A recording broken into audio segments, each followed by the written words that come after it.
Hey, Shalom, Akim, Shalom. First and foremost, as always, I'm going to give all praise, honor, and glory unto Yahweh, Bahashem Yahweh Shai, Bahashem Rachakudash. Double honors to the apostles, bishops, and elders, a great millstone that taught us his truth and that's what teaching is truth.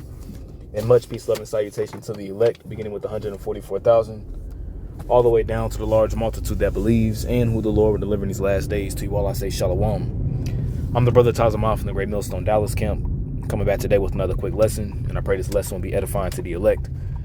And I want to do a quick lesson going in on how, as you see here, this is from Reuters.com. It says Trump authorizes CIA operations in Venezuela, raising pressure on Maduro. All right, and this is just another case, if you will, of America. All right, Babylon the Great meddling in affairs that don't pertain, to them. Really Esau meddling in affairs that doesn't pertain to him. And this is pretty much an act of war, where you come out and openly claim and state that you have CIA operatives and CIA, which CIA is the Central Intelligence Agency, which the CIA and the FBI and the Mossad and all these particular intelligence groups, they meddle in different affairs worldwide. The CIA and the FBI is nothing more than it's an equivalent to the Roman Imperial Guard. You see, and this goes to show you how Esau, as the scripture says, let's actually open up with a precept. The scripture says that he doesn't keep at home. All right, this is Habakkuk chapter 2, verse 5. It says, yea, also, because he transgresseth by wine, he is a proud man, neither keepeth at home, who enlargeth his desire as hell, and is as death, and cannot be satisfied, but gathereth unto him all nations, and heapeth unto him all people. And that wine that he transgresses with, all right, is the different philosophies and things of that nature. All right, that Esau promotes and pushes to these various different nations worldwide. All right, because Venezuela is very rich in natural gases. All right, and Venezuela is also a ally of Russia. You see, so that's why you've been having the American military under Donald Trump, attacking these particular individuals in international waters, that's another declaration of war as well. And Trump saying that he's going to wage war against the cartels and things of that nature, and it's really, once again, this is really just a war on resources too, and position. When they transfer over to this NWO system, they want to be able to have a prime position of natural gases. All right. Verse 6, it says, shall not all these take up a parable against him, and a taunting proverb against him, and say, woe to him that increaseth that which is not his. How long? And to him that ladeth himself with thick clay. And that's what America does. All right, that's what Esau does. He increases in that which is not his. He'll go into a land, completely subjugate the land, wage war against it, and then pretty much put the land in debt, with the World Bank and the IMF, put them under an immense amount of debt, and set up a puppet ruler in that land to do the bidding of America. That's what they do. That's what you have. That's why you have like proxy wars and things of that nature. And that thick clay, when you get that word clay in the Hebrew, that word is ibatyat, which means debt. Okay. Because that's how this world is pretty much ran under. This world is ran underneath debt. The borrower is subject to the lender. Verse 7, it says, shall they not rise up suddenly that shall bite thee, and awake that shall vex thee, and thou shalt be for booties unto them? And that's ultimately what's going to happen. All right, all these various different nations are going to jump America. You're going to have Russia and the rest of these BRICS nations, as well as nations from the NATO and the EU. All right, as well as other various different nations like Pakistan, Iran, which is part of in league with Russia. India, and these various different nations are all going to shoot their missiles at this place and in Israel. Verse 8, it says, because thou hast spoiled many nations, and all the remnant of the people shall spoil thee. You see, that's what's going to happen. You pretty much America's going to reap what it sows. Let's read that again. It says, because thou hast spoiled many nations, all the remnant of the people shall spoil thee, because of men's blood, and for the violence of the land, of the city, and of all that dwell therein. Since thou hast not hated blood, blood shall pursue you. Okay? Now, when you go here, once again, it says Trump authorized the CIA operations in Venezuela, raising pressure on Maduro. All right, so let's play this. I don't know if it's going to be an ad that's going to pop up, but if it is, we'll mute it and then we'll play the video. Yep, it is an ad, which is cool. So just give it a second, and then once it ends, we'll turn it up.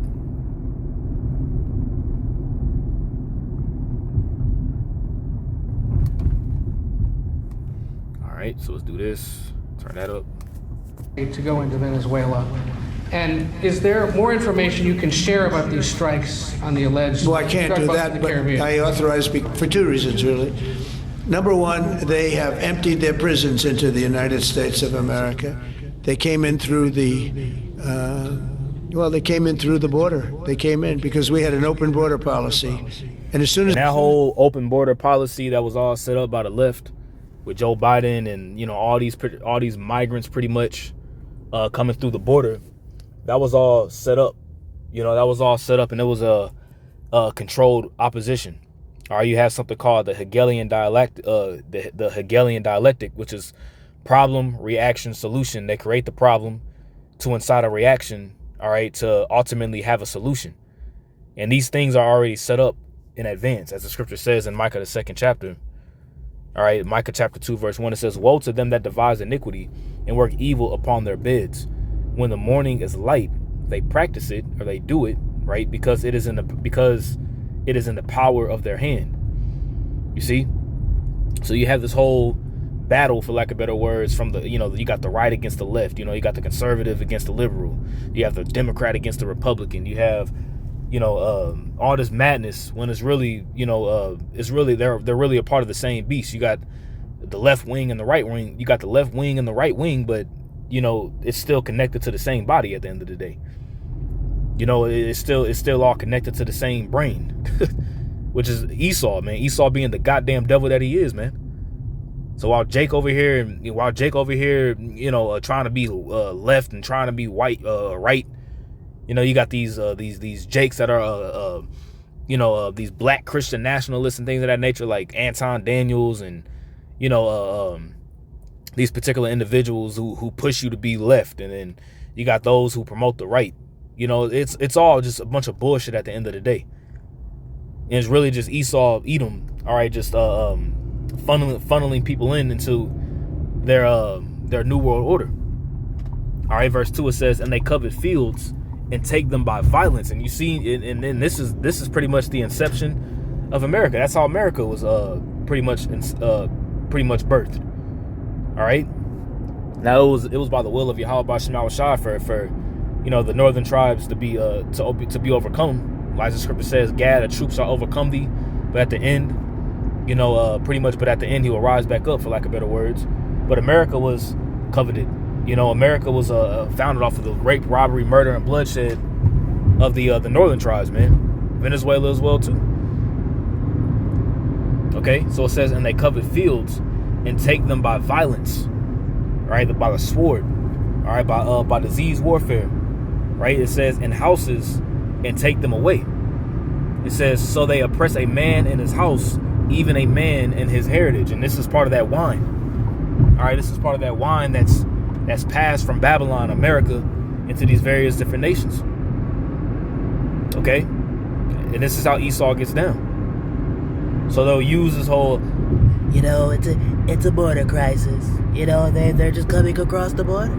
You know, they'll use this whole quote unquote border crisis to implement, you know, their agenda at the end of the day. All right.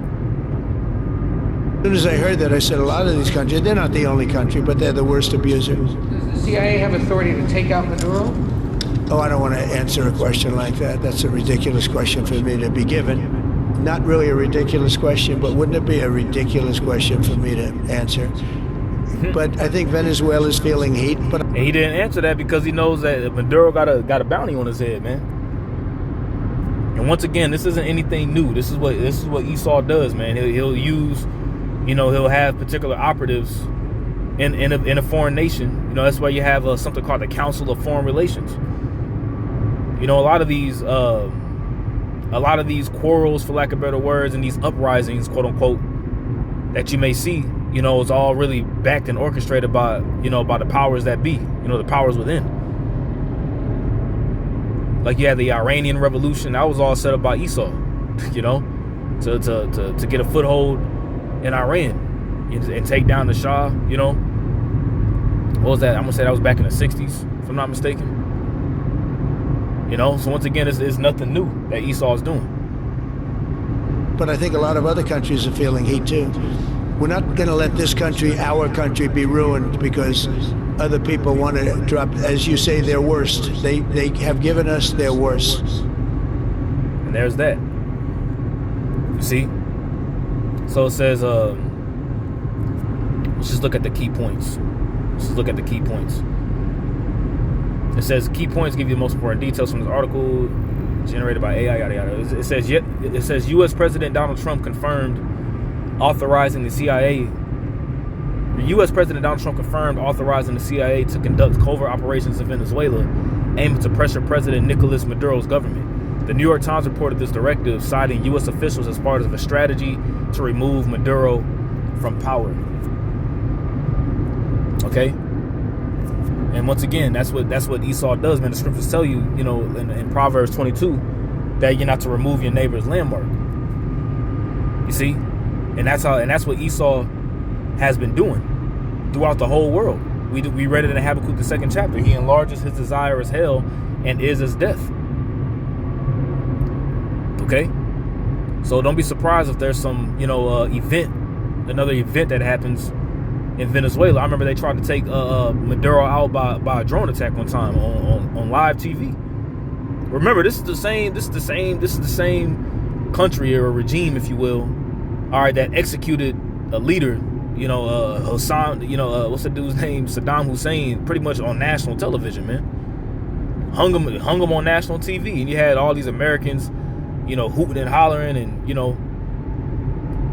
and they made this whole big lie up about that they had a weapon of mass destruction, and they pretty much went into Iraq and completely just pummeled Iraq, man. The whole situation with Afghanistan and Osama bin Laden and the 911 in the towers, that whole situation, to justify them going over there into that region and waging war in that region of the earth, man. Same thing. You see the same thing happening, but the thing is now you have a nation that's backed by another superpower. You have a nation that's backed by Russia. You see? And Russia ain't gonna just let that shit slide. So as Trump is over here toting, we're stopping World War III. There's not gonna be no more war in the Middle East. He's doing all this, There's no more World War III. Well, Yahweh Bashim al-Shai he says otherwise, man. World War III has to happen. All right, destruction has to happen. So these particular events that are happening in this so-called bullshit ass peace deal between Hamas and Israel and all this other kind of madness, man, that's just all theatrics, man. That's all just a bunch of theatrics, and it's really just a theater of war. All right, because here very soon there's going to be an event that's going to happen that's going to cause war to ensue in that region of the earth, man. You see? Remember, the scripture says in Joel, the 3rd chapter, that the Lord will gather all nations in the valley of Yahweh Shabbat. Okay? Let's get one more precept. Let's get the book of Revelation, chapter 18, and we'll start at verse 3. All right, Revelation 18, and when you read Revelation 18, this is pretty much the closing credits of America. All right, this is the movies. The movies pretty much ended. You see America on fire. You see the elect beamed up, looking down in the chariot, looking down at the sea of glass and seeing a lake of fire, which a lake of fire is not, all right, a stream from Basra all the way up to Megiddo for those misfits over there at Genesis. All right, it's not a place. It's not the spiritual place where, Israelites and different nations are going to be like the IUIC teachers. No, that lake of fire, all right, is America on fire. That's the lake of fire that John the Revelator seen.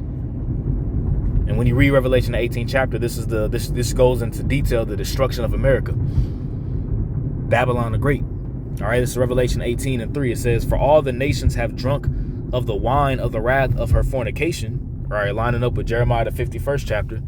Babylon has been a golden cup in the Lord's hand and made all the earth drunken. Right, and the kings of the earth have committed fornication with her, and that fornication is pretty much taking heed to the particular policies and ways of being that America promotes, whether it be the whole alphabet agenda, you know, so-called democracy, right? It says, "And the merchants of the earth are waxed rich through the abundance of her delicacies," man. Because how are they waxed rich? All right, because America buys all their goods and all their resources. Okay, that's how America, in one major way that America was made rich was through the petrodollar, slavery and the petrodollar. Okay, verse 4 says, "And I heard another voice from heaven saying, Come out of her, my people, that ye be not partakers of her sins, and that ye receive not of her plagues." And that's whenever the elect of the nation of Israel are beamed up. That "come out of her, my people" is going to be a literal voice that's going to be heard, and the elect are going to be taken up, and we're going to be beamed up into the chariots, man. Okay, this lines up with Matthew the 24th chapter, where it talks about how the Lord shall gather together his elect from the four corners of the earth. All right. Verse 5, it says, "For her sins have reached unto heaven, and the power and the Most High hath remembered her iniquities." You see, and Esau has a bound that he can't pass. All right, he has a prescribed number of sins that he can't go past. Verse 6, it says, reward her even as she rewarded you, and double unto her double according to her works. In the cup which she hath filled to her double. Let's read that. Let's read this in the NLT. Do to her as she has done to others. And that lines up with Isaiah 33:1. Let's get that real quick. Because all this wickedness that these Edomites are doing, man, they not just gonna go scot free. They not just gonna go unscathed or untouched. Isaiah 33:1. "Woe to thee that spoilest, and thou wast not spoiled, and dealest treacherously, and they dealt not treacherously with thee. When thou shalt cease to spoil, thou shalt be spoiled.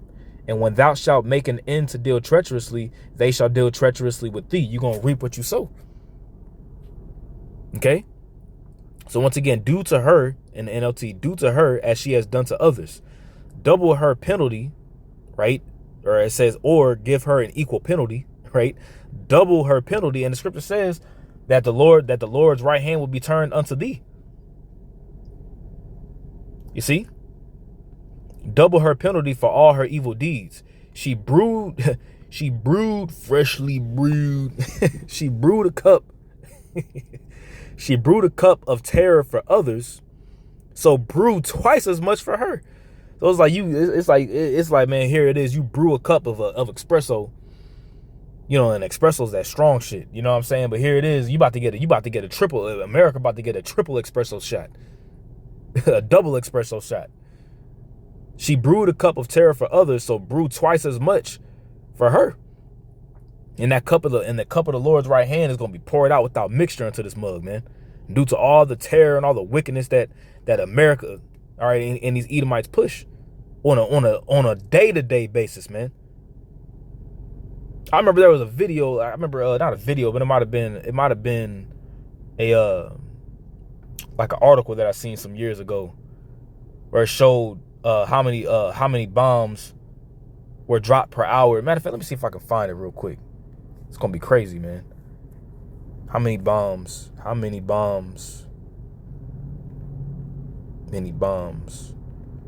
were dropped per hour during Obama administration?